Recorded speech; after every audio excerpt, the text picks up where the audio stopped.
Bones tardes a tothom. Espero que siguin bones tardes perquè hi ha molta de gent.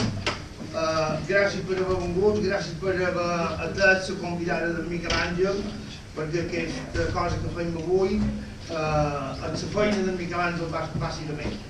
Un filòleg, un professor, un amic nostre i un gran estimador de l'Albufera, de tot el que hi fa referència. Per tant, a totes les paraules que jo digui seran poques comparat amb el que tant ell com el Francesc Lilló, que són els artífexs d'aquest llibre.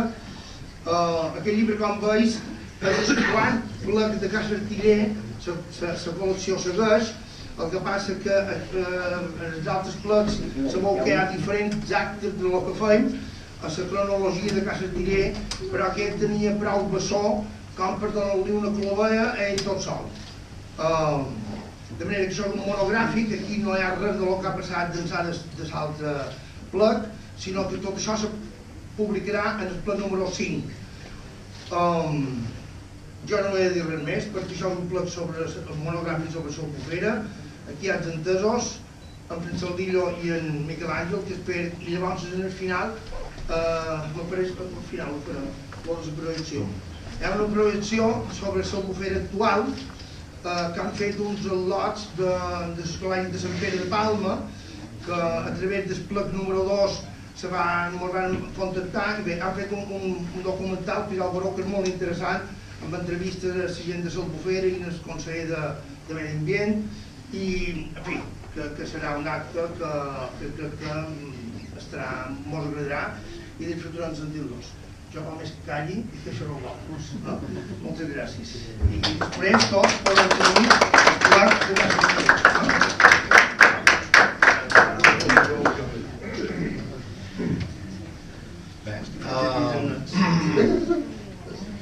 Gràcies per haver vingut. Jo deia que una de les teories que tenia en aquest llibre és que la pobla se senten molt seva. I a Muro tenia la impressió que seria com a teat una mica el lligam en l'Albufera. Però sabeu que nosaltres ho duim més amagat, el que ens cau el tema de l'Albufera, perquè és un tema que ha marcat les relacions de Muro amb l'entorn des de fa segles. Per això, la relació entre l'entorn i l'home a l'Albufera té una aura molt especial. Per això, Francesc Lilló ha estat 20 anys per estar en Espai Natural. Quants? No, 10 anys. 10 anys en Espai Natural, pensar que se va obrir, que enguany fa 30 anys que tenim un parc natural, abans hem tingut senyors, diferents senyors. I ara hi ha un senyor, és l'amo del govern i això. I ell va fer molta feina en l'Albufera, amb entrevistes i coneixent l'entorn i tota la petjada humana. I té un web que és consultable amb molta informació electrònica de l'Albufera, que qualsevol interessat en l'Albufera, en qualsevol dels aspectes, sobretot els humans, el trobarà i que jo m'ha servit molt com a eina de guia per construir el llibre i fins i tot vaig acabar xerrant també molt de bits, i llegint molt de bits. Per això, la persona que crec que millor pot presentar aquest llibre és ell, perquè coneix bastant des d'allà de dins aquesta relació, perquè l'ha estudiat des d'un punt de vista científic, que llavors no explicaré que és un dels motius del llibre, perquè hi ha dues americanes, perquè amb aquest treball un dels objectius és casar la llengua del pagès amb la llengua de la corbata, la llengua culta, elevar i valorar en positiu la nostra llengua, que sovint està relegada a una traducció dolenta del castellà. Per tant, això era un dels bessons i per tant l'homenatge a tota aquesta gent que ha anat visquent aquesta llengua i que l'ha estimada perquè és la seva pròpia de fa centúries en aquesta terra. Ja m'he allargat un poc més que en Joan i tot. Sisplau, pots... Bé, moltes gràcies sobretot per haver vingut. Moltes gràcies a Casa Artiller i sobretot a en Miquel Àngel per haver-me convidat a fer aquesta presentació. La veritat és que jo de l'Albufera me queda molt per aprendre. He fet 4 coses, però hi ha molt per aprendre. I per no perdre més per les bardisses he escrit 4 coses i seguiré un poc el que he escrit, si no vol sap greu, perquè volia començar dient que me va sorprendre i alhora me va alegrar la telefonada de Miquel Àngel per dir-me que estava preparant un treball sobre l'èxit al Buferer. I vaig pensar, a la fi algú posa fil a l'agulla amb el propòsit de recuperar i salvar la riquesa de noms i expressions pròpies de la Marjal i la Albufera. Per entendre la importància d'aquest recull de mots i expressions, ens hem d'endinsar, malgrat sigui de passada, en allò que representa en l'imaginari col·lectiu de Muro i sa Pobla l'Albufera, aquest món tan singular en el qual molts aprengueren a donar les primeres passes i alhora el vocabulari essencial. Ens trobam en una comarca en què l'estil de vida i la manera de treballar la terra són molt diferents de qualsevol altre indret de Mallorca. M'agradaria apuntar algun detall d'aquesta memòria lligada a l'Albufera tan viva encara en aquest poble. És prou conegut i se n'han fet seriosos treballs el permanent estat de conflictivitat entre pagesos i senyors pels aprofitaments dels recursos naturals, ja des de poc després del repartiment de l'illa. El poder feudal se va veure reforçat després del desastre de les Germanies i va exercir aquí brutalment la pressió i vexacions al poble circumdant de l'Albufera. Tot això està molt documentat. A poc se va anar gestant un relat transmès de generació en generació en el qual l'Albufera apareix com a causa de tots els mals, desgràcies i patiments. Una aportació al debat sobre l'aprofitament dels recursos naturals de l'Albufera fou la publicació anònima satírica editada per l'impressor liberal Miquel Domingo el 1813 amb el títol de El parto del monte en las cercanías de l'Albufera, crítica il·lustrativa de les pràctiques feudals presents a l'Albufera i càustica ironia pels resultats reals de les expectatives i aspiracions creades entorn al decrets de les Corts de Cadis que volien privilegis exclusius i privatius de vassallatge i de jurisdicció. I ell diu, la publicació del decret de les Corts Generals i Extraordinàries de 6 d'agost de 1811 va posar gràvid a un món veí d'aquest districte. Tots els habitants en la seva immediació perceberen una alegria que va créixer a la part de l'embaràs, el que donaren feliç increment el decret de 14 de gener de 1812 i d'altres que durant l'època manaren el sobirà Congrés, perquè eixamplaren el cor d'aquests pagesos, els quals, oprimits des de segles pel jou ferri del despotisme, veuen ja el moment d'agafar en la seva mà l'alegre peixet que pareix que només passava pel seu escarni, quan no era sinó un regal que naturalesa li oferia a les psíquiques de les Marjals. De ploma il·lustrada i lacerant, aquest text ens compara el duc de Lante, que era l'espòs de la propietària en aquells anys de l'Albufera, amb el gegant de qui recomptava una besàvia circuïda de nins, Tom Morés, que amb el seu cap igualava les més altes torres. Duia una d'elles per gaiato, menjava 4 vaques amb 3 nins a les postres i sopava un gran cabró amb 4 càrregues d'ensalada. També, i aquí va ser, ja dic que hi ha molta documentació en aquest aspecte, he recollit un paràgraf d'un text corresponent a un plet de l'Ajuntament de Muro contra la propietària de la Gran Albufera. Aquí el problema més greu que hi havia, i està, ja dic, molt documentat, és que l'Albufera, a baix de tot, a la sortida cap a la mar, tancava totalment en comportes per aprofitar la pesca. Això provocava que quan venia una plena hi havia inundació a tota la Marjal i hi havia desastres i la gent estava molt indignada, però el poder dels senyors era molt, molt potent. Aquí una vegada l'Ajuntament de Muro se va posar en contra, va dictar un ban i van anar a fer obrir una comporta que se deia Portaló que anegava i aquí va haver un conflicte molt greu, hi va haver un plet i d'això són aquest paràgraf. I és un escrit molt interessant, que és molt llarg, i he agafat un d'això, perquè diu, per això que deien de la memòria col·lectiva. I diu, des de la més tendra infància dels individus d'aquest ajuntament va cridar ja la seva atenció el desconsol de tot el veïnatge, qui amb els seus laments, sospirs i plors entre les alternatives de profunda submissió i quasi furiós de desesperació manifestava anualment els perjudicis que sofria en les avingudes del torrent d'aquesta vila. Així doncs, en les primeres impressions de l'Albufera, se'ls presentà aquesta baix l'aspecte d'un follet que menjava nens, d'un brau toro encantat i baix altres figures espantoses i horroroses, i mesclant això amb certes ridícules nicieses i faules que, per desgràcia, foren part de la creença d'aquest poble, capaces per si mateixes d'imposar i acovardir fins i tot els adults, entre els quals la major part arribà a persuadir-se de la realitat d'aquests enganys.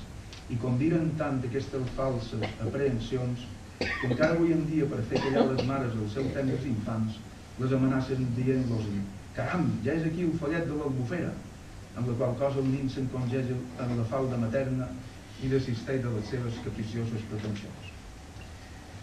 Les noves idees higienistes de la ciència mèdica dirigides a erradicar la insalubritat de les ciutats, en el cas que ens ocupa, foren aplicades al sanejament de les zones lacustres com a focus d'infeccions i malalties. D'aquí sorgiren molt de projectes de dessecació impulsats pels discursos catastrofistes entorn a les zones humides, però també per interessos especulatius. Per tant, l'Albufera, a més de ser font de llegendes, inspirava temor i rebuig. Aquesta por i aprensió inculcades contrasta amb la realitat de la vida dels marjals, dels marjalers i marjaleres i buferers en general, que en vivien d'ella, perquè no debades aquests eren el terreny més fèrtils i vigorosos de tota l'illa, i el puertó de terra era molt cotitzat. El testimoni de vianants il·lustres com Vinimelis, Despuig, Jovellanos o Berard donen fe de la riquesa i prosperitat de les marjals, de la indústria del cànyol i dels aprofitaments de la pesca i la caça. Unes paraules de la descripció que fan Berard de les marjals en dona una idea de com eren depreciades aquelles terres. I diu: com he dit, en la de sa Pobla un puertó se va vendre per 420 lliures i mitja quarterada per 770 lliures, que va donar motiu als intendents a prendre'ls als seus propietaris i arrendar-les per compte del rei, de la qual cosa et segueix causa. No hem d'idealitzar tampoc l'Albufera, perquè les tercianes, puertanes i malignes eren ben presents i delmaven mòrbidament la població. No obstant això, la malària era endèmica a tota l'illa i bona part de la població l'havia patit. Perquè, com deia el metge militar Fernando Weiler, el seu patiment és proverbial a l'illa, això pel que respecta al terreny pantanosos, perquè en la resta de l'illa les intermitents són tan abundants que el sulfat de quinina se ven fins i tot a les tavernes i es pren sense ordre mèdic. Per tant, no idealitzem, però tampoc demonitzem l'Albufera com a font de tantes desgràcies. Sense anar més lluny, la feina de plantar i segar arròs i tots els cuidats que requeria era ingrata i feixuga. No he sentit en cap entrevista ningú que no mollés pesta recordant la tasca baix un sol inclement. Feina dura i suor. Ara bé, majoritàriament m'he trobat a gent que m'ha descrit l'Albufera que ells conegueren des de principis del segle XX o anys 40 com un verger, quasi un jardí, on l'aigua corria neta i bondosa, on els arrossars i horts d'hortalisses es comptaven per centenars de quartons i on agafar un cova d'anguiles a l'encesa era dit i fet. Pot ser enyorança del temps passats, però el fet és que més d'una vegada vaig veure guaitar una llàgrima als ulls d'aquells homes mentre refrescaven la seva memòria. Record especialment a l'amo Rafael Gené, qui va ser l'amo de les puntes pràcticament tota la vida, en el pont del canal d'en Pep amb els ulls negats mentre mirava cap a la casa de les puntes i el turó d'en Segura. I no tot havia de ser patiment. Els morers i poblers saberen gaudir també de la joia que se'ls presentava passat el braç, a les aigües clares de l'Arenal d'en Noceres, ara platja de Milà.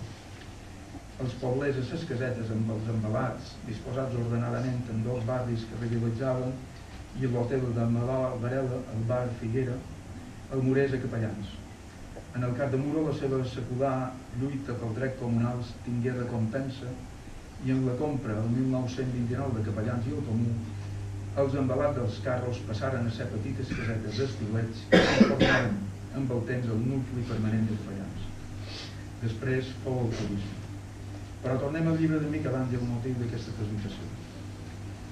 Aquest recull lèxic s'allunya de l'accepció asèptica i freda del diccionari, rescata de la memòria col·lectiva aquells mots i expressions usades generalment a l'Albufera i la Marjal en les seves diverses activitats. Descriu aquí el sentit que tenen per a la gent que conrava els horts o les veles, que hi segava l'ova o plantar l'arròs, amb profusió de detalls i exemples recollits de veu pròpia de la Marjal. El present treball es nodreix de les fonts orals, en base a entrevistes, i veu del saber popular que bateja llocs i dona nom a cada planta, animal, eines i tasques agrícoles, especialment en el cas que ens ocupa del conreu de l'arròs. Per començar, la lliçó magistral de mestre Esteve Vallespí ens permet copsar, en només 2 punts, el més essencial del conreu de l'arròs, amb un vocabulari ric amb expressions úniques i lligades a un minúscul territori. Aquest minúscul territori explotat i aprofitat secularment, forçadament, havia de generar un vocabulari propi i diferenciat. Per això, moltes d'aquestes paraules evoquen, els qui les coneix, vivències relacionades amb les distintes tasques agrícoles o d'aprofitament d'un món molt particular, i a la vegada són desconegudes per a la majoria de gent. He pellucat un parell de paraules del recull que potser a gent externa no li diran res, però de ben segur evocaran vivències i sentiments en aquelles persones que d'una manera o d'altra treballaren a sa Marjal o a l'Albufera, com són taulell, vela, guiser, buidador, estormia, rampaina, birbà, escurà, gavella, falsella, boquera, moranell, esperança, fester, crossa, guaix, mota, cucada, natzi. La gent pagesa coneixia totes les plantes del seu entorn, ja fossin males herbes, comestibles o matèria primera. Molts d'aquests noms probablement es troben circumscrits en aquesta àrea geogràfica, com són gatasses, orella de llebre, arbell de fil, cua de mar, rèbola, sussores, casconia, i si més no en la seva gastronomia, com és el cas dels créixens, ara coneguts i venuts en els mercats com a berros d'aigua, i que en la seva aportació de ferro segur que ajudaren a forjar la salut de marjaleres i marjalers. I qui no s'hagi punxat amb una jonquera vera tampoc ha passejat gaire per dins l'Albufera, i no diguem dels esmolats escaires de la Sesquera. Amb el canyet omnipresent ja tenim la trilogia que conforma el bagatge, nom que defineix l'essència dels aprofitaments seculars de matèries primeres a l'Albufera, ja fos per fer formiguers, per fencs a les estables o posteriorment per nodrir la fàbrica de paper. Per acabar, vull aturar-me en 3 noms d'ocells. Els seus noms, com molts altres, que només es troben a les zones unides, no tenen res a veure amb els que trobem en les guies d'ornitologia. Per això mateix, altra vegada, la tasca de recollida oral a caçadors o pescadors és tan fonamental. Per un lloc tenim el seguet de mossó ambient, que és una au molt característica del salobras i aigües poc profundes i molt cridaner. Per això en altres indrets li diuen avisador. D'altra tenim la moixeta, coneguda en els llibres com a arpella, i aquí el seu nom és clavat al seu comportament prenupcial. De cop, al voltant del març, sents un miulos que recorden un moixet, i cercant, arribes a aixecar el cap i en el cel molt amunt veus a la moixeta que volta i volta amatent aquest miulos. I finalment no podem deixar d'esmentar la queca, que no vitó, coneguda per la gent de la comarca com por de l'Albufera. I és que el seu cant recorda un so greu com de bufar dins una botella, i és en el crepuscles quan més et sent. En castellà, el seu nom d'Ave Toro ens diu també que s'assembla de lluny al bramul d'un brau. Robant les paraules en Miquel Àngel, prepareu-vos per assaborir paraules i pronúncies que destaparan de ben segur una veritable festa dels sentits i de la memòria.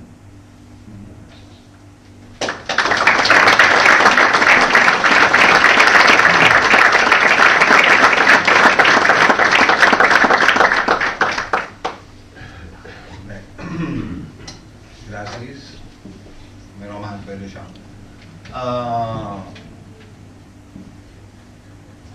Aniré per parts, de la part més general que he vingut a entendre-nos a dir, fins a la part que tothom entendrà a dir, que és la part que segurament ens interessa més, que són les paraules, allò que signifiquen, a on s'usen i les diferències de pronúncia i en relació amb el poble veí de la Pobla, no?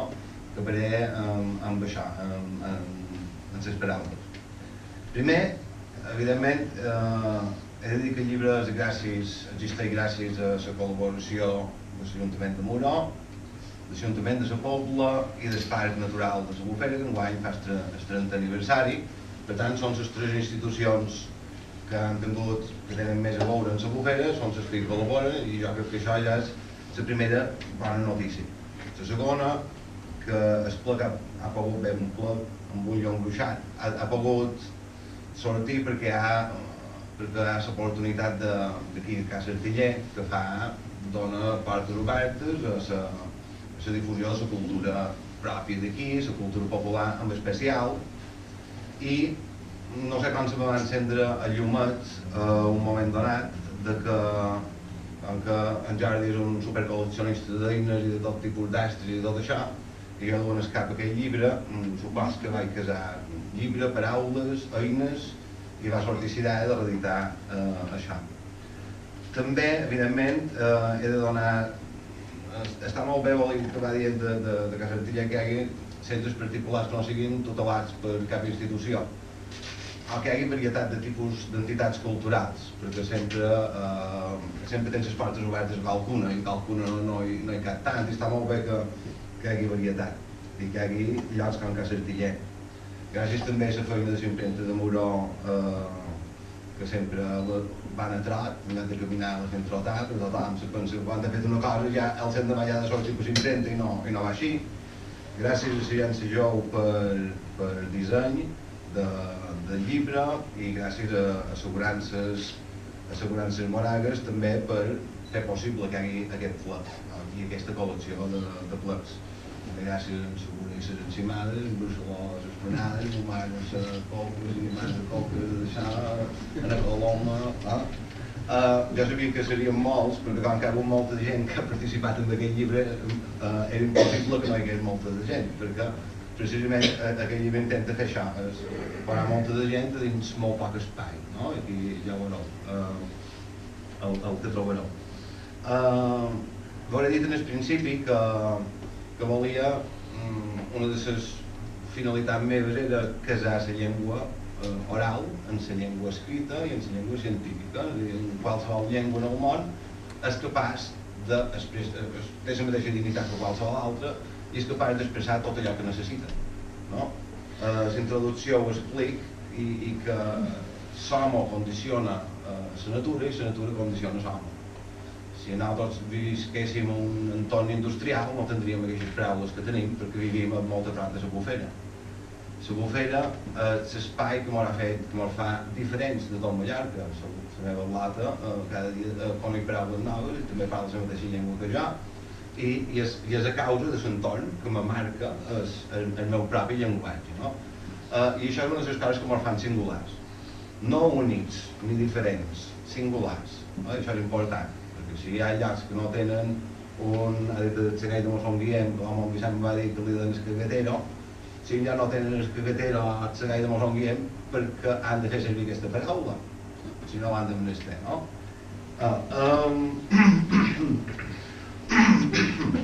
En aquest llibre hi trobareu també moltes fotos, que això és el que m'agrada més. Hi ha fotografia de l'arxiu del Rec de Mallorca, de l'arxiu Torrella, molta fotografia antiga impressionant, que il·lustra molt bé com eren les tasques d'aquell temps. Hi ha fotografia més moderna d'en Joan Llebrés, hi ha fotografies d'aquí d'en Francesc Aguiló d'aquí de les eines de pedra que hi ha allà darrere, de les eines de Picaparer, per exemple.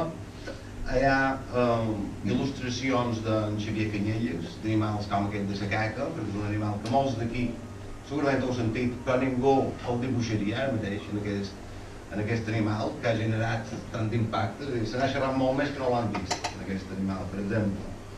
Ha participat també en Pere Vicens, que ha fet publicitat d'un llibre que va sortir l'any passat. Això per mi són d'haver 25 anys de feina d'un lingüista i un biòleg, no sé quin, un ornitòleg, que han potejat totes les illes, cercant tots els ocells i casant el que seria el nom de l'ocell en el lloc i el nom científic. No? Ha fet els dos matrimonis. Clar, aquest llibre per jo és essencial i va arribar un moment així, el moment que tocava arribar, que és que gràcies a aquest llibre podem tenir també tots els noms dels ocells que habiten a les nostres contrades i també tindrem el nom científic. És a dir, sabrem el que deim i ho sabrem cercar a internet. Internet, molt de fet, si pares la gaire molt fonguent, te surten poques fotos. Però si pares imantopus, per miquera, te sortiran més imatges. No? Que sigui la universalitat de llenguatge científic.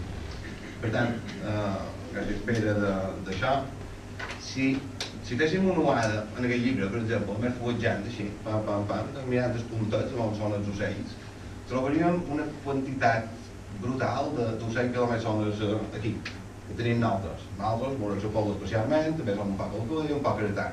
La nostra zona, a nivell d'ocells, és diferent per causa de que la bufera. Sempre tornarem a la bufera. Per tant, crec que és important també destacar la quantitat de noms que pot tenir un mateix ocell en el mateix poble, entre dos pobles. És espectacular. Perquè a vegades molts variants si qualcú xerra o parla i si el deim això i no deim això i per dir un cat xiribotxo el deim de 4 maneres diferents. Això seria una de les aportacions. Una altra, un treball inèdit d'Anna Maria Sardó, que sobre el cànem, el treball del cànem, són entrevistes que va fer l'any 85, 87, 85. L'any 1985, gent que ara tindria 100 i llargs d'anys, que explicaven tot aquest ofici que a Muro va ser secular, des de l'edat mitjana, gairebé entorn fins al principi del segle XX, el cànem formava una part importantíssima de Muro i de la Pobla. I això ho veiem en aquell treball, però també ho veiem en una altra de les fonts, que és un altre dels treballs que hi ha en aquest d'això, que seria el Diccionari Català-Valencià-Balear, pots fer, no? Se'l Cové Vall, el Diccionari d'Autònoms, una obra lexicogràfica extraordinària de poques llengües del món poden dir que tinguin un recull d'aquestes característiques, amb aquesta capacitat de contenir el significat de totes les paraules. De fet, l'any 1998, fa 20 anys, jo estudiava a la UIC, aquí, i van fer tres treballs aquell any, i ara avui surten també a través d'aquest llibre. I on era cercar, ens van dividir els toms, i jo tenia les paraules de Muro que sortien referenciades en el Diccionari Català-Valencià-Balear. I en el transcurs del treball he aconseguit ser de la Pobla. És molt interessant veure amb quines paraules Muro i la Pobla surten de forma especial, maneres de pronunciar especials, significats especials que tinguin. Per què? Perquè ja veureu que, i se cerco ho sabeu i ho constatareu en aquest llibre, una paraula, darrere una paraula s'amaga una història.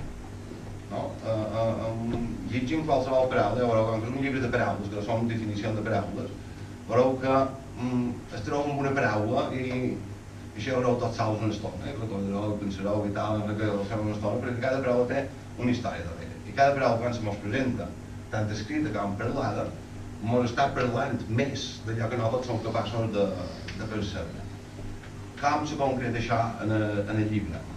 Bé, ofici de trencador de marès, resulta que hi ha més paraules referenciades a Pobla de Muro, però bé, Muro era més ofici que no la Pobla, és el que tenen geners pobres. Però les eines del trencador de marès, eines especials, dit d'una manera especial, com els tirabesos, els trespeus, que n'hi ha trespeus per espadar el cànem, ho deien només Muro, o deien obrigants només Muro, no? Aquestes paraules que mos diuen, si mos surten moltes paraules de trencadors, o mos surten moltes paraules de teixir i de cànem, què significa això? És molt obvi, no? Que eren paraules molt usades aquí, que tenien un ús intensiu. Les paraules que canvien més són aquelles que s'usen molt, no? I que són molt pròpies, que generen autèntiques, que se diuen microclimes, no? Que generen paraules noves a partir d'un ús intensiu.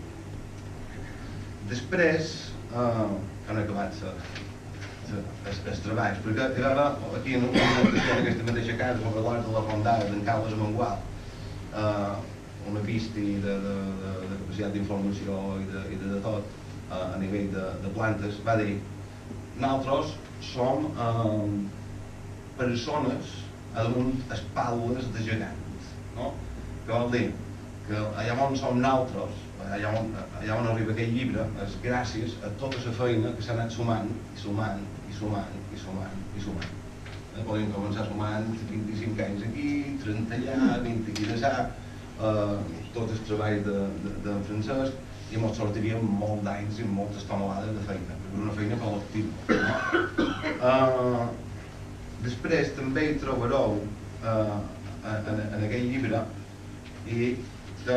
perquè llegim molt sobre la bufera, he llegit bastant, i sobretot els pobles són els que han publicat més sobre la bufera, perquè a Muro no han publicat gaire res de la bufera, no? Els pobles sí que tenen un bon estoc de coses publicades.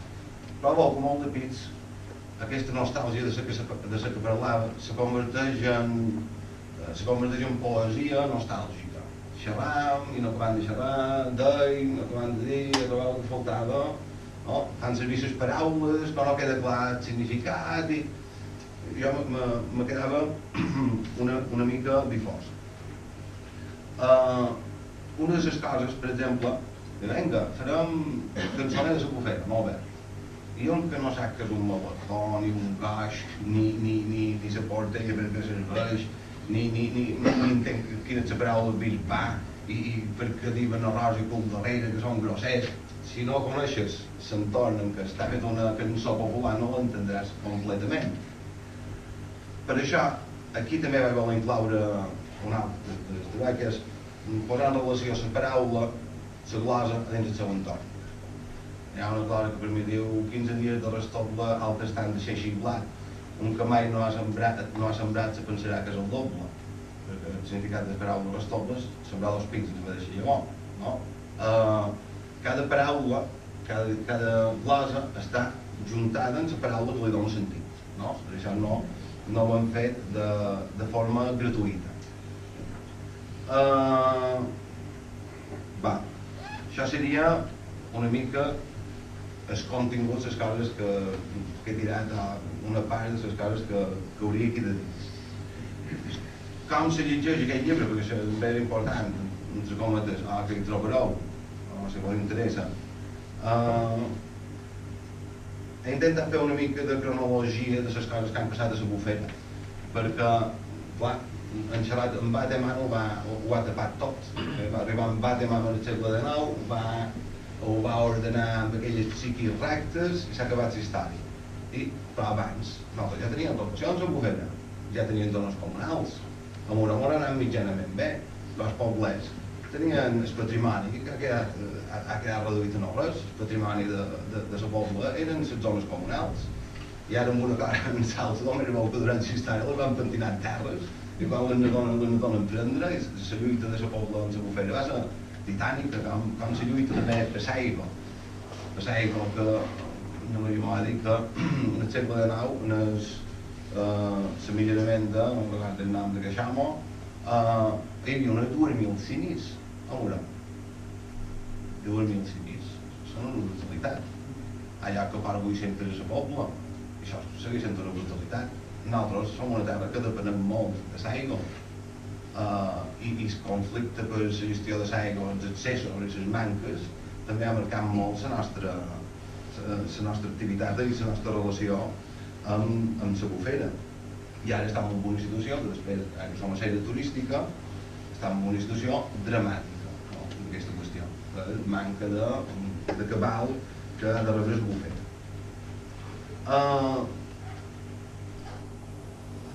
He ficat un parell de mapes que els que saben i els que coneixen millor la bufera se situaran molt aviat, però són interessants, m'ho va demanar en Miquel, són interessants perquè marca les zones allà on se sembrava i què és que se sembrava, igualment que les zones de les psiquis, les que servien per dregar, les que servien per entrar aigua, el sistema de psiquis.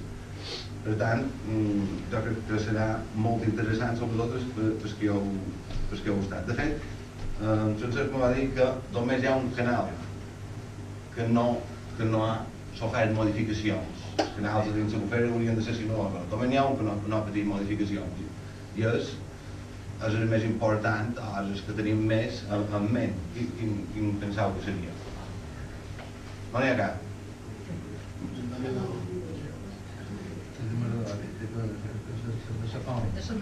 És de a Maradó. Un tros, perquè ja l'altre ja està. A Maradó, i per què Maradó? És molt clar, perquè a Maradó té aquest nom perquè allà hi anaven a manar escanyom, i no hi anaven només de Muro, venien també d'altres pobles, venien de Sineu, Sant Joan, venien a manar escanyom allà. Per tant, de certa manera, van sortir de les línies rectes gràcies a la defensa, a ultrança d'aquell territori que se considerava president que anava com a comunal. Després, hi trobareu una... per cants semàntics, heu volgut ordenar per cants semàntics. Els cants semàntics són les paraules que tenen relació entre ells, per exemple, totes les eines, i ordenar les eines alfabèticament. Però quan arriba a Cera, les eines de Cera les pas totes juntes, igualment que quan arriba un escarro, els pares d'escarro, i això ho pas tots junts. Per què? Perquè la gent que en sap d'una paraula pega tot escarro. A partir d'argolla, a les reculadores ja te construeix escarro, però un que no ha vist mai un carro o no l'ha manat o no l'ha hagut d'arreglar, no sap per on hi pugen. I quan li dius sofre, què és el sofre? Si no te mostren, no ho saps. Per això ho he volgut ajuntar per cants semàntics, perquè sigui molt més fàcil de trobar. I veureu triar les mides i mesures, no hi són totes, però n'hi ha moltes, així com les diuen aquí, les eines, les feines, la gestió de l'aigua, l'arròs, paraules relacionades directament amb l'arròs, però vos en comentaré moltes, els trencadors de marès, peixos, animals, insectes, plantes i les altres paraules aquestes que hauré dit del diccionari català-valencià valent, que totes duen un asterisc, una cosa que diu per ajudar a llegir, no? I duen un asterisc, és que surt Morós o Poble referenciat en el diccionari català-valencià. Bé, i ja som a més delimitat, malament tingui moltes paraules per, si voleu comentar, molts aspectes lingüístics per comentar. Perquè un recull lèxic i no comptar a través d'entrevistes la qüestió aquesta? Per això que ho he dit abans, perquè cada paraula és un món per si mateixa i que relatant coses de vegades perds informació. I crec que ho podem fer al revés, construir les històries a partir de les definicions i els usos.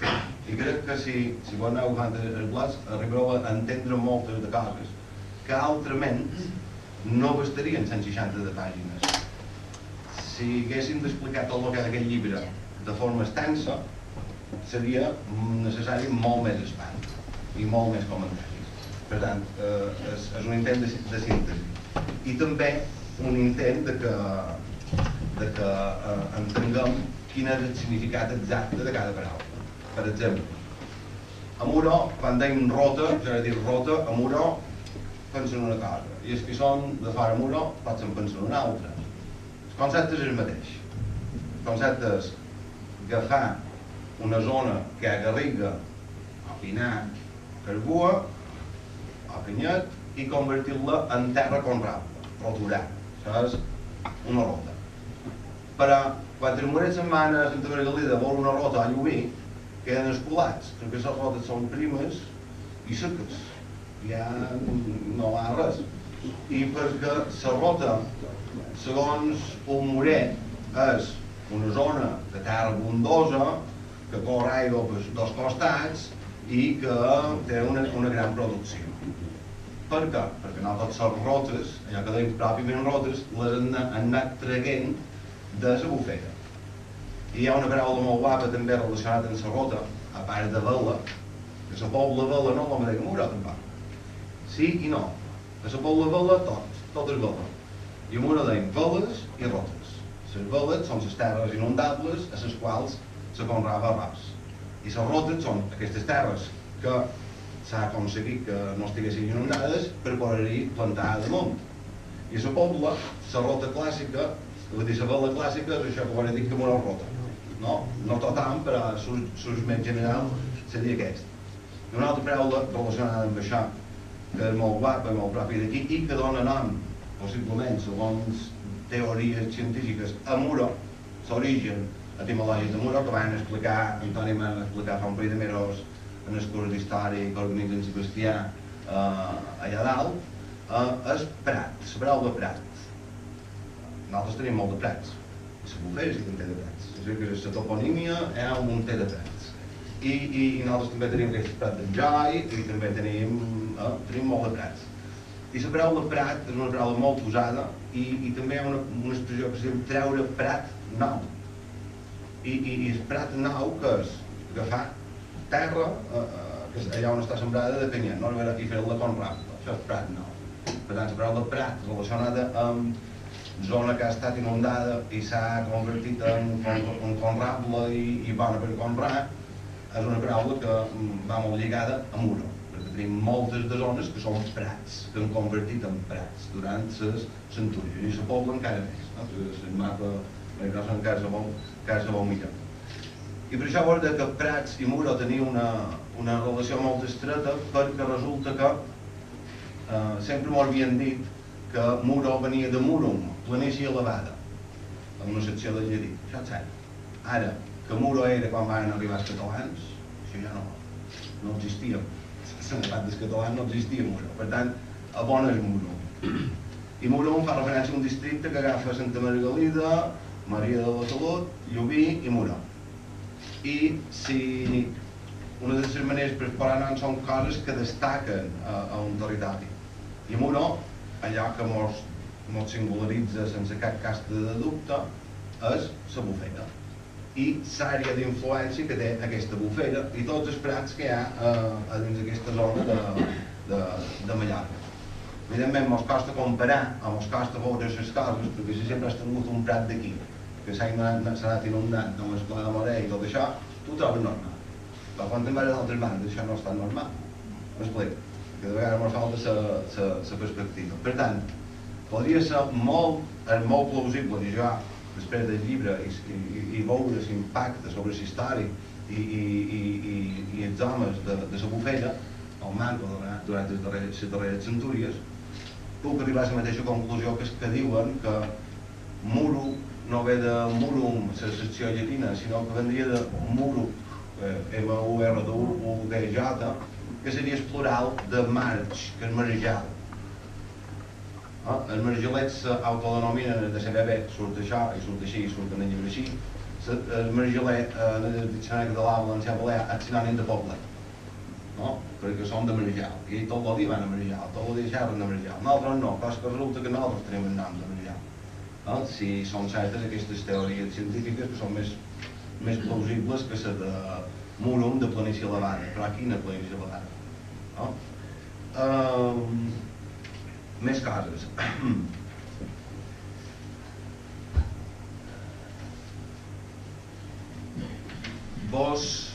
Ara sí que vos diré un parell de significats de paraules, ja arribem a la darrera part. Significat de paraules i començaré en la que és més divertida. N'hi ha que diuen que si dues comunitats lingüístiques tenen més de 3 diferències, ja és una llengua diferent. O si en tenen més de 4, i si en tenen més de 5, i si en tenen més de 6. Ara vos diré les parelles de paraules que he anat posant, no hi són totes, i les vos dic aquí, jo l'altre us ho tenen a casa, però no ho podrà recordar. Parelles de paraules Muro a poble, que són aquí baix. A Muro dèiem, ja sé, és que hauria d'haver una cançoneta, no sé on en Jordi, però hem de fer una cançoneta d'això.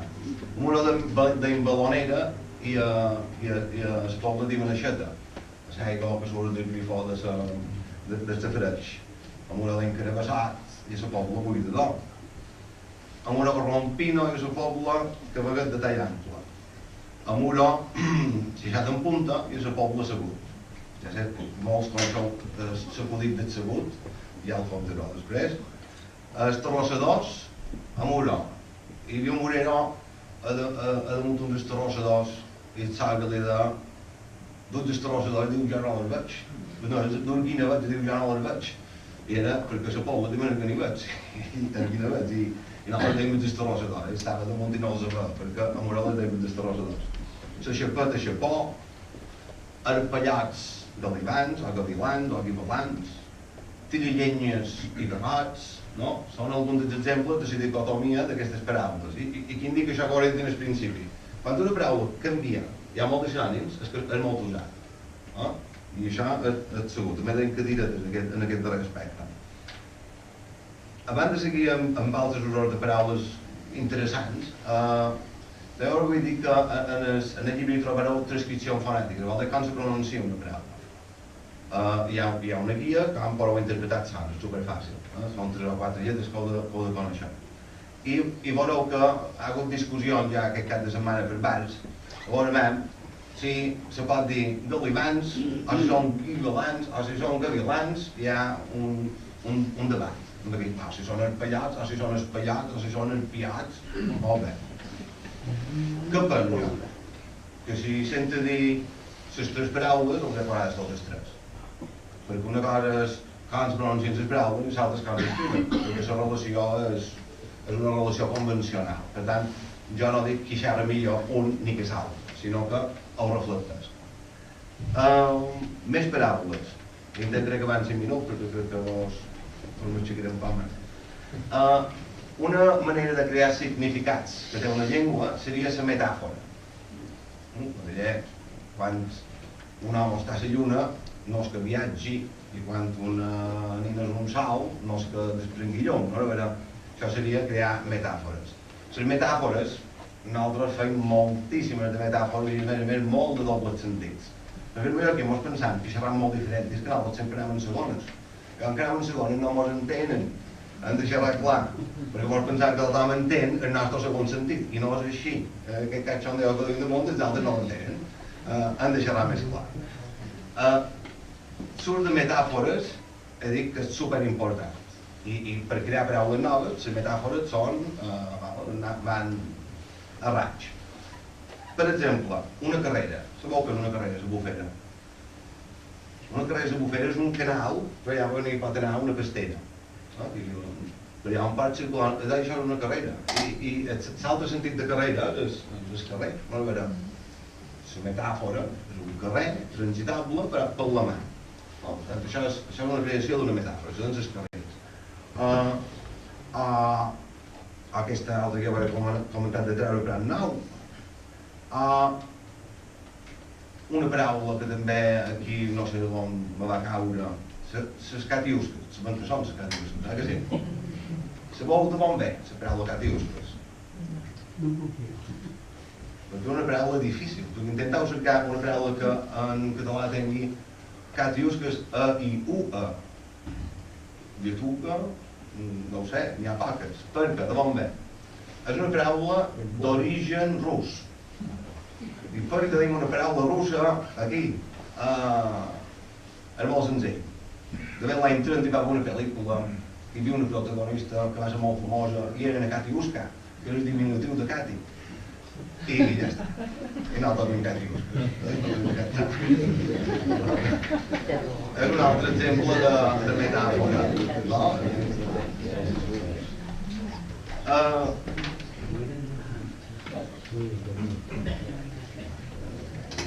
Una altra metàfora.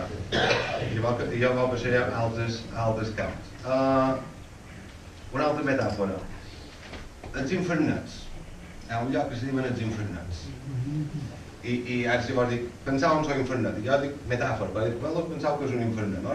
Hi ha un pot de llenya per fer foc en calent molt. Sabeu que són els infernets de la bufera? És un topònim. Que hi havia ullelets, que són els uals, l'aigua que brolla de baix, això més massa la bufera i allà hi ha més, l'aigua brolla de baix i inunda. Però també va amb una certa pressió, ja vam deixar de pressió, hi va haver càlcul que va descobrir que entre voltant d'aquests uals i anant creant un mur entorn d'aquests uals podia controlar l'aigua que sortia. I per això se deien els infernets, perquè era un lloc que els pagesos havien creat unes petites colls i l'aigua tenien l'aigua que havien de menester. No? Per tant, molt enginyós i una altra metàfora, no? Els infernets. Per què els infernets? No que tinguessin dimonis, sinó per això. No? Això seria un altre exemple de metàfora de paraules que tenim més noves que d'altres. Un altre que dic, m'èpic que vaig també dir això, que és el rem de l'arròs. En lloc de dir l'espiga, és el rem, perquè té més forma de rem que no l'espiga de plat ni de res, no? Perquè té aquesta altra forma. Això seria un altre exemple de derivat. Un altre, que és el sofre. El sofre és allà on la pobra vista aguanta el pes, no? Té les corretjades damunt. I si el sofre és això, de quina paraula ha de venir? De sofrir, però és que resulta que no devia ser sofrir. Si s'ha de sofre, és que antigament aquí se devia dir sofre, en lloc de sofrir. No? És molt habitual. Les paraules darrerament tot ho fem en va, en vi. En re queda molt poc anys. Perdre, maldre, fa molt poc anys. No? Després, fas un altre camp i ja 3 minuts més no me'l donen més deixant. No poden llegir el llibre i no poden barrejar. Precisió semàntica, és molt important.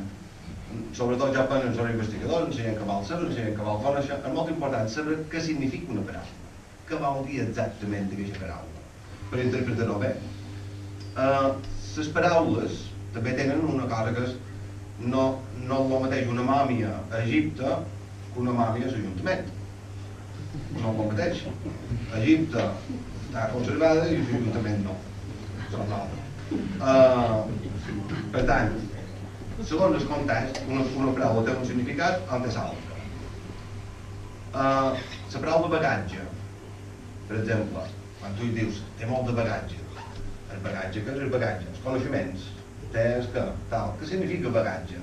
En una té un significat concret, molt suposo, que és tot allò que s'agafava, s'havia de pagar per arribar, tot allò que s'assegava, la bola, els votants, els mascles, la sesquera, canyet, coses per fer adob, perquè aquí teníem un sinfí d'adob, i amb això el bagatge és tot allò que s'assegava, totes les herbes que s'assegaven, se posaven les carros, se duen les païres, se duen a la soia, a la galliner, allà on fos perquè generàs fems. I això era una font de riquesa important. Aquest sonic, amb uns sonics, allò que se diu bagatge en això. El concepte general és aquest, però és acumular coses, bagatge, no? La veritat, i Muro té aquesta explicació. Birbà, la paraula birbà, què vol dir birbà? L'únic lloc que he sentit a dir birbà és allà. I birbà té la precisió semàntica de llevar les herbes en la mà, que això se solia fer especialment a l'arròs, no? Anava llevant les herbes en la mà, no anaves en la xapeta, anava agafant en la mà. Té aquesta precisió semàntica. Desert i lliser, és una altra que ja la deixaré que la mireu vosaltres. Quina diferència hi ha? Molts la sabeu, però d'altres no, entre el sequer, mondà o xermà, que és una plana, al costat que és una plana de mà o plana de què? Una paraula que resulta que deien sobretot aquí, i molt mala de trobar, que és trespel. Qui tothom sap que és el trespel, no? No era trespel? Sabem. En paraules tècniques se diuen a nivell freàtic, a nivell on ja hi ha aigua, això seria el trespel per nosaltres. Perquè nosaltres tenim el trespel molt amunt, que vol dir que abans, molt poca profunditat a molt de llocs, tot d'una tens aigua. Ja sigui bé per embassament de terra gelosa, ja sigui per la proximitat de la bufera. Per tant, això és una paraula també que molts singularitza. Vull acabar, perquè podria xerrar molt més, vull acabar amb una paraula, que és la jueu. La paraula jueu. Com sona un jueu, no és veritat? Com així deim jueu i no deim jueu? No deim judío, com a la poble. Com així? I som els únics que ens referim a jueu, a la libèl·lula. Som els únics, o no? Jueu a Muro té bastant de significats. És una paraula que per mi té més de mitja pàgina. Només de significats diferents. El jueu és així que nosaltres pronunciam en jodío, amb B tancada, vull dir, la vèlula en bé tancada i a més evoca un joc antic, ja se cerca, se traspassa molt enllà dels segles, que és el joc dels jueus.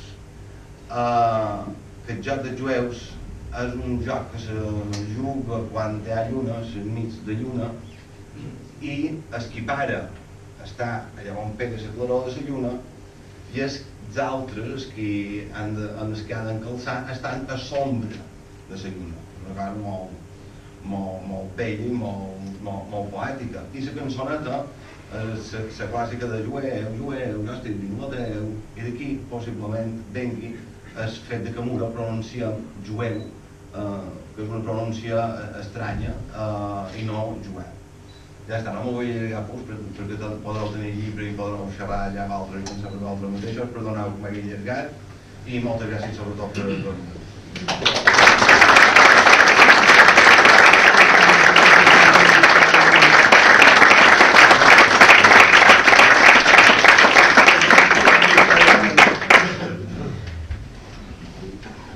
Ara hi ha dues.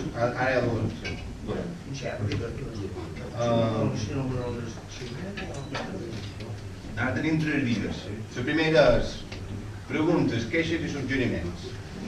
Preguntes, queixes i suggeriments. La segona és, ara la presentació acaba aquí i el que vulgui veure hi ha aquesta projecció de la bufera feta per aquests alumnes de segon de batxiller que parlen de l'actualitat de la bufera, i la tercera és que ja va aquí de fora una mica de refresc perquè vulgui espigolar qualque cosa, que també és un diccionari, i ja està.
Però a nivell biològic i ambiental presenta una diversitat que és realment singular i és molt important a nivell